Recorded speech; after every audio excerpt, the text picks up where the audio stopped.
Jasmine, কি হয়েছে তোর? তুই এত টেনশন কেন করছিস? আরে সুইটি, আমি নিজে কিছু বুঝতে পারবো তবে তো তোকে বলবো। আমি তো কিছু বুঝতেই পারছি না, সব কিছু গন্ডগোল হয়ে যাচ্ছে। এসব তুই বলছিস? সেই জেসমিন যার কাছে সব সমস্যার সমাধান থাকে, সেই জেসমিন যার সমাধানের পিছনে কোনো না কোনো প্ল্যান থাকে। কি হয়েছে জেসমিন? অমৃতের কথা মনে পড়ছে তো? এখন আমি তোকে কি বলি বলতো? ওর কথা মনে পড়ছে না, ওর জন্য গেল আমার জীবনটা। আমি বুঝতে পারছি জেসমিন, অমৃতকে এইভাবে উপরওয়ালা কেড়ে নিয়ে ঠিক করেননি, কিন্তু তোকে নিজেকে তো সামলাতে হবে। তোর ফ্যামিলিও তো নিকুচি করেছে আমার ফ্যামিলির। কি হয়েছে জেসমিন? তোকে কি কেউ কিছু বলেছে? তুই না আমার মাথাটা একদিন খারাপ করে দিবি, জানিস তো? এত প্রশ্ন করিস না তুই। সুইটি, তুই জানিস কখনো কখনো আমার কি মনে হয় যে এত এত প্রশ্নের উত্তর না আমি কোনোদিনও স্কুলেও টিচারদের দিইনি।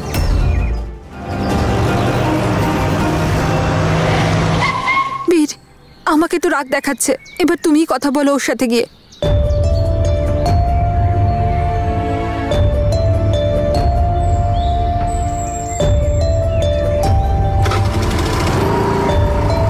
জেসমিন, বীর তুমি? সুইটি ডেকেছে না তোমাকে কল করে? তোমার শরীর কেমন আছে এখন? সেই দিনকেও শরীর খারাপ করছিল তোমার। অমৃতকে মিস করছো? জেসমিন, আমি জানি তুমি স্ট্রং হওয়ার অনেক চেষ্টা করছো।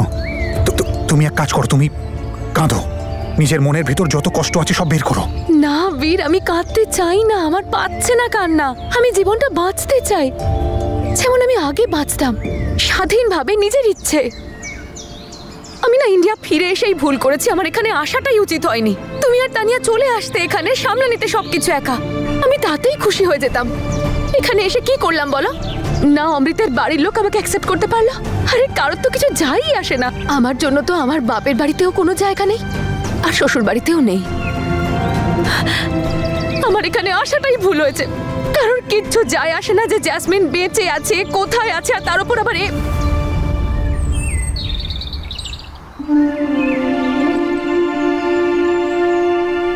জেসমিন, আমি জানি তোমার সাথে যা কিছু হচ্ছে ঠিক হচ্ছে না। তোমায় অমৃতের কষ্টটা নিয়ে বাঁচতে হচ্ছে, আর বাড়ির লোকের ঘেন্নাকে নিয়েও। আর আমি এটাও জানি যে তুমি ভীষণ স্ট্রং। তুমি এগুলোর সাথে লড়ে, এই সিচুয়েশনগুলোর সাথে লড়ে খুব তাড়াতাড়ি বেরিয়ে আসবে। একটু সময় দাও নিজেকে, সব ঠিক হয়ে যাবে। আর তুমি প্লিজ কখনো নিজেকে একা ভেবো না। আমি আছি তো তোমার সাথে, আমি রাখবো তোমার খেয়াল।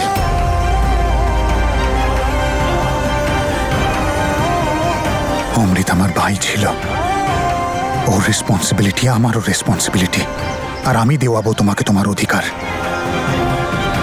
কেউ তোমায় আজে বাজে বলবে না, কিচ্ছু বলবে না, সেই দায়িত্ব আমি নিচ্ছি।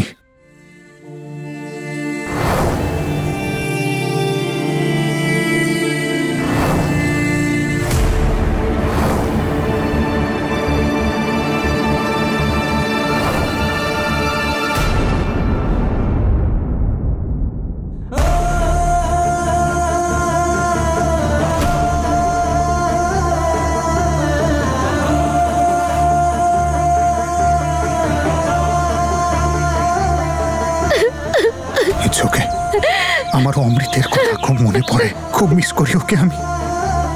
জেসমিন, তুমি আর আমি একই নৌকোর যাত্রী। তুমি নিজের কষ্ট আমার সাথে শেয়ার করতে পারো, সব ঠিক হয়ে যাবে। তুমি প্লিজ আর কেঁদো না। আমাদের ভাগ্যে হয়তো এটাই লেখা ছিল জেসমিন, আমরা নিজের ভাগ্যের সাথে লড়তে পারবো না। আমার ভাগ্য তো তুমি বীর, আর আমি তোমার সঙ্গে ঝগড়া করতে চাই না, তোমাকে পেতে চাই। তোমায় নিজের জীবনে মুভ অন করতেই হবে। আমি তোমার সঙ্গে মুভ অন করতে চাই বীর। আমার তনু আর তোমার অমৃত আমাদের নিশ্চয়ই রাস্তা দেখাবে। আমি জানি তোমার মনে এখনো শুধু তনুই আছে, কিন্তু সময়ের সঙ্গে সঙ্গে সেই জায়গাটা আবার আমি নিয়ে নেব। আর তুমি অমৃতের স্ত্রী হও, ওই বাড়িতে তুমি নিশ্চয়ই জায়গা পাবে। এখন তো আমার গর্ভে সিং পরিবারের সন্তানও বড় হচ্ছে, এবার তুমি এই সন্তানের জন্য আমাকে ওই বাড়ি আর তোমার জীবনে আমাকে ঠিক ঠাঁই দেবে।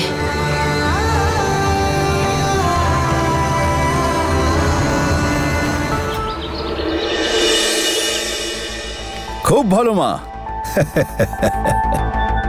এটা যা করছিস না দারুণ করছিস। নিজের শরীরের দিকে খেয়াল রাখা উচিত। রোজ যাবি জগিং করতে? হ্যাঁ, ওই কি দরকার এইসব করার? তনু এইসব করতো না।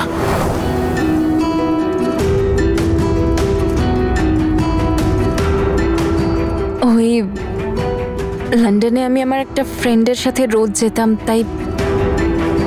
খুব ভালো ব্যাপার সেটা, তুই রোজ কর না।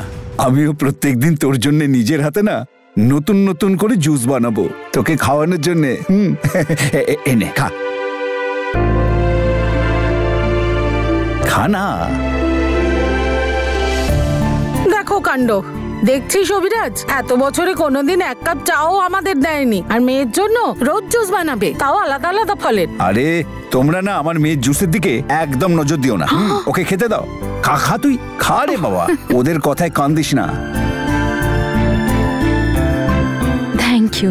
আচ্ছা মা, একটা কথা বলতো, আজ দুপুরে কি খাবি? তুই যা বলবি সেটাই বানাবো তোর জন্যে।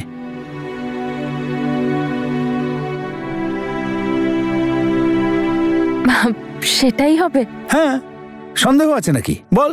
ভাত আর রাজমা। হ্যাঁ, আমার তো মনে হয়েছিল যে ও আলুর পরোটা বলবে, কিন্তু ওর তো পছন্দও বদলে গেছে। আমার তো মনে হচ্ছে সত্যি অন্য কেউ এসেছে। সবাই শোনো, আজ বাড়িতে রাজমা রান্না হবে তনুর জন্যে।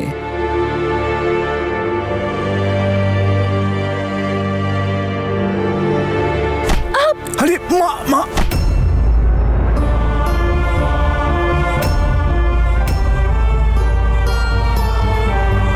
সাবধানে মা। আরে লাগেনি তো মা? আমার লাগেনি, কিন্তু যদি তোমার লেগে যেত? আরে আমার লাগলে লাগতো, কিন্তু তোর যেন না লাগে। তুই ঠিক আছিস তো? তোমার লাগেনি তো? আরে না না রে মা, লাগেনি রে। এই দেখ, আমি তো একদম ঠিক আছি। আচ্ছা তুই তাড়াতাড়ি গিয়ে স্নান করে আয়, আমরা একসঙ্গে বসে খাবার খাবো। যা যা যা, স্নান করে আয়। লেগেছে তো তোমার? দেখাও আমায়, দেখাও। কি অবস্থা, কতটা লেগেছে, পুরো ফুলে গেছে। আস্তে কথা বলো তুমি, তনু শুনতে পেলে ওর মন খারাপ হবে। ও কিচ্ছু হয়নি আমার। দেখাও। আরে বলছি তো কিছু হয়নি। লেগেছে তোমার? ঠিক আছে, আমি দাঁড়াও, কিছু লাগানোর জন্য নিয়ে আসি।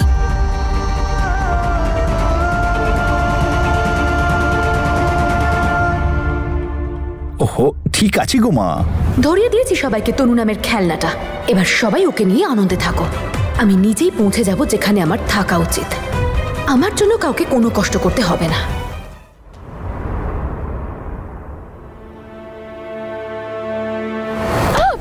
ও আরে মা, কতটা লেগেছে? আস্তে কথা বলো তুমি, তনু শুনতে পেলে ওর মন খারাপ হবে। এটাকে বলে ফ্যামিলি। এটাই হলো বাবার ভালোবাসা। এত ভালোবাসা, নিজের রক্ত বেরোলেও মেয়ের যেন কোনো রকম ব্যথা না লাগে।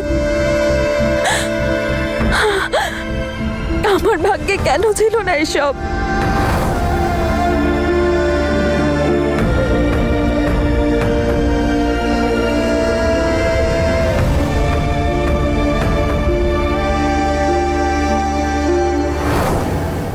এই নে একদম তাজা জুস, আমি নিজের হাতে বানিয়েছি তোর জন্যে। নে। তনু কত সৌভাগ্যবতী যে ও এরকম পরিবার, এত ভালোবাসা পেয়েছে। এবারে সবার চোখে আমি আমার জন্য যে ভালোবাসা দেখি, সেটা এই পৃথিবীর কোনো টাকা দিয়ে কোনোদিন কেনা যাবে না। এই ভালোবাসার জন্য আমি সারা জীবন কষ্ট পেয়েছি, আর আজ যেটা পেলাম সেটাও ধার করা, আর তাও কিছুদিনের জন্য। আমি আমার জীবনে যা পেয়েছি আমায় তাতেই খুশি থাকতে হবে, না হলে আমি আমার জীবনের লড়াইটা কি করে লড়বো? না, আমি এসব নিয়ে ভাববো না, একদম না।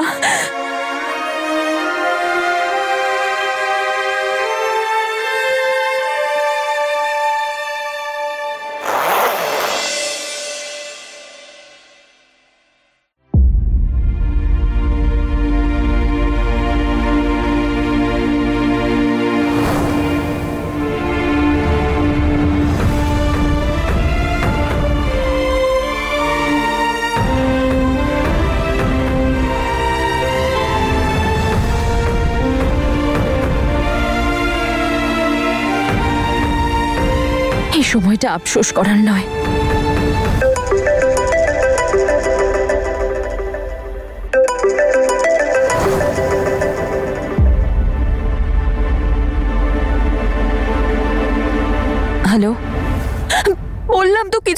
সময় দাও। কিছু টাকা তো পাঠিয়েছি, বাকিটাও পাঠিয়ে দেব।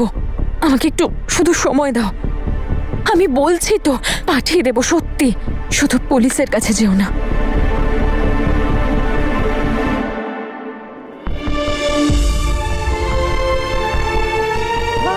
আজ যদি আমার নিজের ফ্যামিলি থাকতো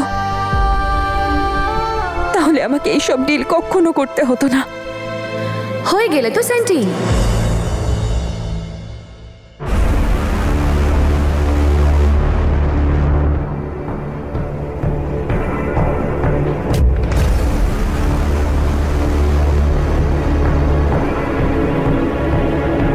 তাহলে তোমার চোখেও জল এলো, তাই না? কেন, কাঁদতেও পারবো না? প্রবলেম আছে কোনো?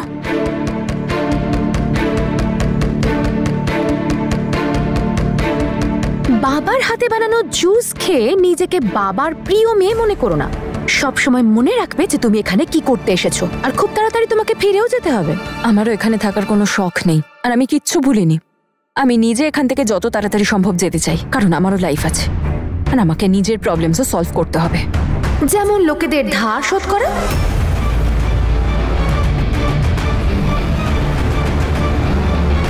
যারা তোমাকে বারবার টাকার জন্য বিরক্ত করে।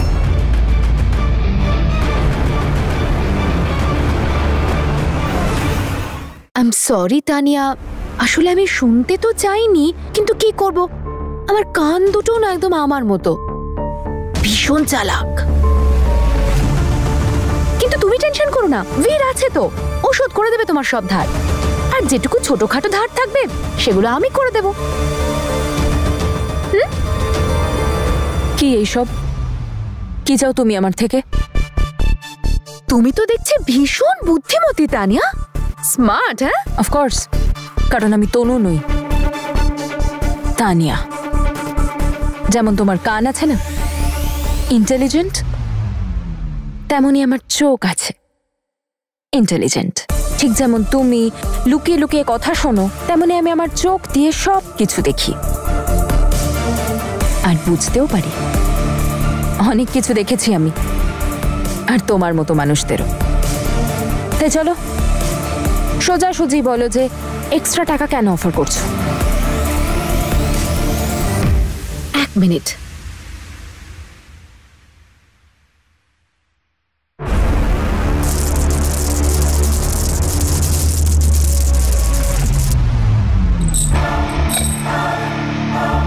কাজ। তুমি জানো এটাকে কি বলে তানিয়া? নুড়ি। এটা নিয়ে আমি আর তনু ছোটবেলায় খুব খেলতাম, আর আজ আমি এগুলো নিয়ে আরো একবার খেলতে চাইছি। আর এইবার আমি সেই সব কিছু ছিনিয়ে নিতে চাই যা প্রত্যেকবার আমার থেকে কেড়ে নেওয়া হয়েছে। এইবার এই গেমটা আমাকে কেউ হারাতে পারবে না। ও, তাহলে তুমি নিশ্চয়ই এই কথা শুনে খুব খুশি হবে যে আমি অমৃতের সন্তানের মা হতে চলেছি। What? I mean, congratulations, that's great. তুমি খুব খুশি তাই না যে তোমার স্বামীর চিহ্ন? থ্যাঙ্কস তানিয়া, ব্যাপারটা সত্যি আনন্দের, কিন্তু আমি একদম খুশি নই। কারণ আমি সন্তানের বাবা ছাড়া সন্তানকে পৃথিবীতে আনতেই চাই না।